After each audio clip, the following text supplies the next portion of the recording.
I'd like to talk a bit about brushes. Now, on my desk I have a tin with a few odds and ends of brushes. I think these are ones that I've sort of acquired over the years. They're not in a roll or a folder of any sort. But quite often people do ask me about brushes and they say, well, what was that one you used and what make do you use and all this sort of thing. So I thought it might be a good idea to just have a little look at brushes. Now, I'm not an expert on brushes. If anybody is out there who makes them for a living, do get in touch. But I just want to point out for you not to get too uptight about choosing your brushes.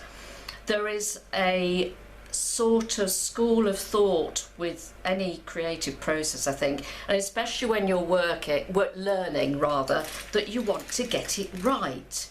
So everything has to be perfect. Well, it isn't like that, and please don't let it undermine your getting started. Brushes come in all shapes and sizes, and at the end of the day, especially if you're just starting out, it's probably a question of budget and what you can afford, okay, and what you can get, what's available. So let's have a look at what we've got in here. Just pick out a few brushes. Now, here for example, these look as if they have seen better days, which they have. I think they're probably as old as me, so all of 20 years old. What's happened here is the shaft has come away from the ferrule. It's loosened, so it has been taped a number of times. All the paint's worn off. This one, again, the paint's worn off, so to make it more comfortable, it's been taped. But I know for a fact that these are sable brushes. For those of you who are familiar with that, sable, it's an animal. It's used to make fur coats, fur hats. I think sables live in cold places like Russia or somewhere. So those are sable. Now, you can buy sable brushes still. There's one make by Kolinsky, which are the Rolls Royce, really, I think, of brushes. But they come at a price. So there's just one suggestion, sable brushes. I would point out, though, these are very old, as you can see, and you can probably see that some of the bristles, they're broken, or they've worn down. I hope you can see that. So it's a question of, you know, this is a natural product. It is eventually going to break down. So I think it's probably time that I said goodbye to those, but I'll just put them aside for now. I often get given brushes for whatever reason. People say, well, I no longer need them, or they're giving up or something. So I do acquire brushes. Now, this is a Raphael number 10. It's bought in France because it's called a Petit Gris, which is in fact squirrel. Now, squirrel is also what's used with a lot of Chinese brushes. Okay, they're long, this sort of thing. That's another squirrel, yes. Now, they're very soft indeed. So let's just have a little look and we'll just see how they operate. Now, you can see this brush. It's got a lot of body in the belly. That's the round curved bit that goes to the point. So it'll hold a lot of moisture. And it also has quite a nice, fine, let me use a darker something or other. I am, those of you who know me, using up whatever's on my palette. So when my palette gets a good clean. So let me just do something so you can see it. Right, so it does have a very nice point, but it's a very soft brush. There's not much body in it. You know, if you wanted to really work at something, to lift something, it's a very soft brush, but it does make some quite nice marks. And there's another one here. This is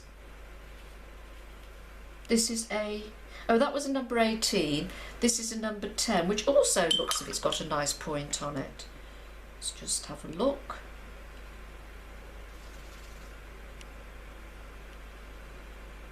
But can you see, if I just take it out of the palette, I've just been getting some paint on it, you see how it's staying in the bent shape. So it's very flexible, it holds a lot of water, but it isn't what I would call a strong brush. Nice, holds lots of paint and water, so that's good. I will just show you one of these sables, even though it's got a rather sad looking bristle. I expect this had a nice point at one time. This is sort of in between what I'd say a squirrel and an artificial. It has quite a bit more body to it. It's a bit stronger. You know, if you wanted to rub something out, it's a bit stronger. So that's quite good. Now, there are also lots of synthetic brushes on the market, and they are perfectly good as well. And obviously, because they're synthetic and mass produced, they come less expensive. There's all sorts. Now let me see, what have we got here? A Coatman number 4. I've inherited that from somewhere. Another Coatman, a number 9, I've inherited. Now that's got an interesting end to it, look. It's like a sort of a graduated point. Let's see what that does, because you've got to think what you're going to be asking of your brushes as well. You know, you pick the right brush for the job, don't you? You know, if you're covering a big area, you pick a big brush. Let me just get some kitchen roll. Let's just have a look at that. So there is quite a good point on it, and then there's that chisel bit, and then you come down to that. So depending how you use it, you can get some quite nice effects. So that's the Coatman. Now, the interesting thing that prompted me to do this video was in fact the brush that I used in a recent lecture. Somebody said, what are you using? It's got a lovely point. Now this is a absolutely, well, it's a mongrel. It's the only thing I can say about this brush. It looks as if somebody gave me a collection. There's a 10, a 1, a 6, what else have we got, a 3, and so on and so on. This was the one I was using, so let's have a look. And this does have, as you can see, a really nice point. Look at that. And it spreads out quite well as well. So lots of different sizes, shapes and makes. You can also get, this is called Royal Soft Grip, because it has this little rubbery grip thing here. You know, it may be useful for people who've got handling problems.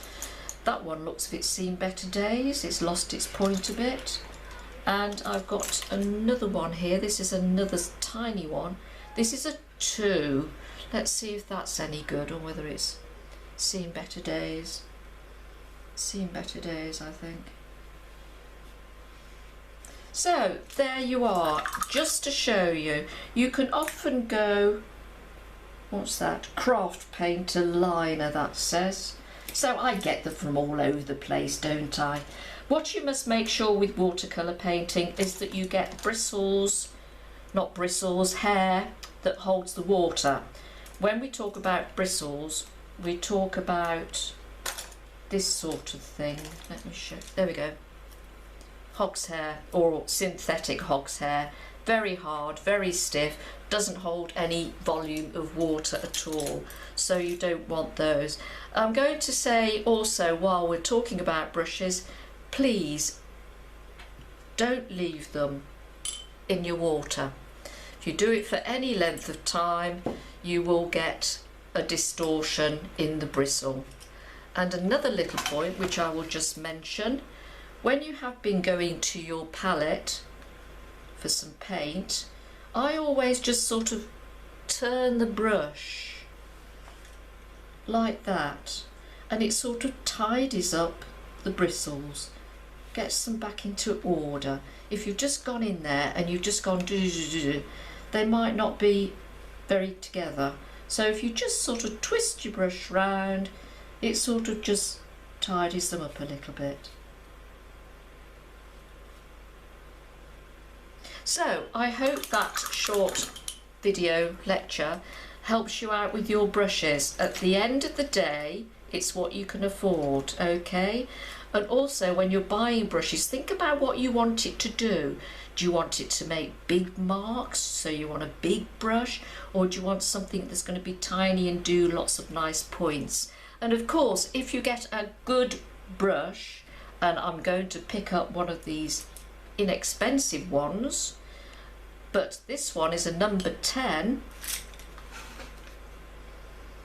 and it has both a lovely fine point and a good belly to hold lots of colour.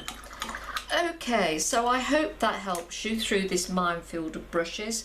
Don't get upset and concerned about it, just use what you've got, and as you get more experience you'll start to know what you prefer to use. I certainly don't have any favourites, but there we are, that's me. So enjoy your painting and take care of your brushes, and they might look after your painting.